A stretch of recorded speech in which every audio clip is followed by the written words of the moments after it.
बिस्मिल्लाहिर्रहमानिर्रहीम।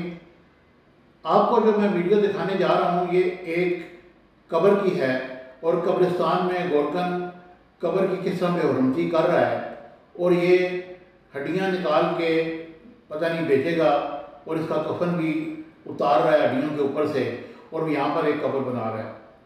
मुझे उम्मीद है कि ये वीडियो आप आखिर तक देखेंगे। नाज़रीन इकराम, जब भी इंसान ने इस दुनिया से जाना है, जो उसका टाइम मुकर्रर है वो आगे होगा ना पीछे होगा, तो उसका जो अगला ठिकाना है वो सीधा कब्र है। यानी कि उसने आलम बरज़ख में जाना है, उसका सांस ख़त्म हो गया, वो इस दुनिया से फारग हो गया, तो फिर उसके जो प्यारे होते हैं, जो उसके रिश्तेदार होते हैं, वो कहते हैं कि फ़ौरन इसको ना कब्र में पहुँचाओ। और ये सुन्नत भी है कि मुर्दे को दफन करने में देर नहीं करनी चाहिए। अब होता ये है कि जब हम किसी अपने प्यारे को कब्रिस्तान में दफन करके आते हैं तो उसके बाद 40वें तक तो हमें बड़ा रंज काम होता है।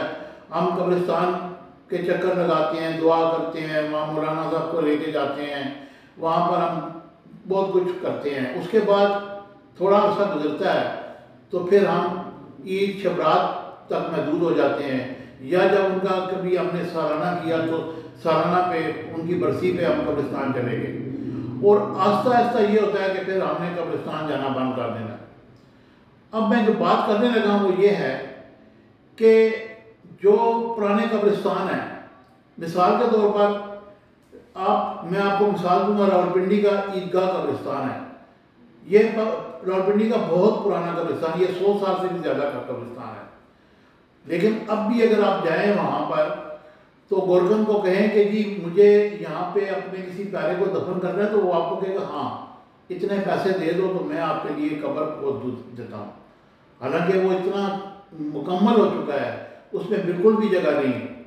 इसी तरह और काफ़ी सारी ऐसी जगह हैं जहाँ पे ये कब्रिस्तान ख़त्म हो चुके हैं, जगह नहीं है और इस तरफ कोई ध्यान भी नहीं दे रहा कि इस कब्रिस्तान को बड़ा करें। ये तो खैर एक अलग टॉपिक है। जो मैं आपसे बात करने जा रहा हूँ वो ये है कि जब वो गोरकन पैसे ले लेता है और वो कब्र से वो बेहरमती करता है उस कब्र की जो पहले उसमें दफन है, उसको निकाल के उसकी हड्डियाँ, ये वीडियो आपको दिखा रहा हूँ, ये हकीकत में ऐसे ये बिल्कुल लेटेस्ट वीडियो है जो अभी आपके लिए हमने बनवाई। ये कर क्या रहा है कि ये उसमें से हड्डियाँ निकाल रहा है, उसका कफन भी अभी मतलब ये नहीं कब्र है, या फिर इस तरह है कि शायद वो उसका कफन ख़राब ना हुआ हो, ये अल्लाह के नए लोग ऐसे भी होते हैं। बाहर वो फिर उसको निकाल के वो उस कब्र के उसके वो 40-50 हज़ार जो भी वो लेते हैं आजकल, वो उसको अगले बंदे को, अब वो उसकी हड्डियाँ हैं उसने वो भी शायद सेल करनी होंगी या शायद वो अल्लाह जाने क्या करेगा।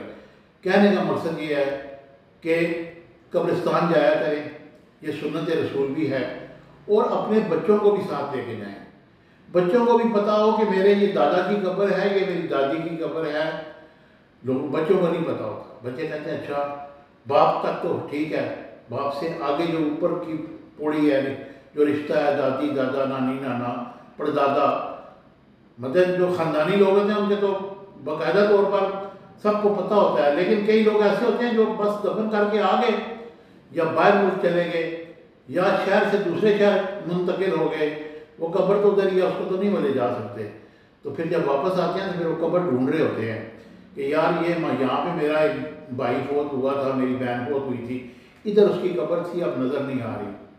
कहने का मकसद ये है कि कब्र में जाया करें, अपने प्यारों का जिस तरीके से आप दुनिया में ख्याल करते हैं, जब वो आलम बरज़ख में जाते हैं तो कम अज़ कम उनकी हड्डियों की बेहरमती ना हो।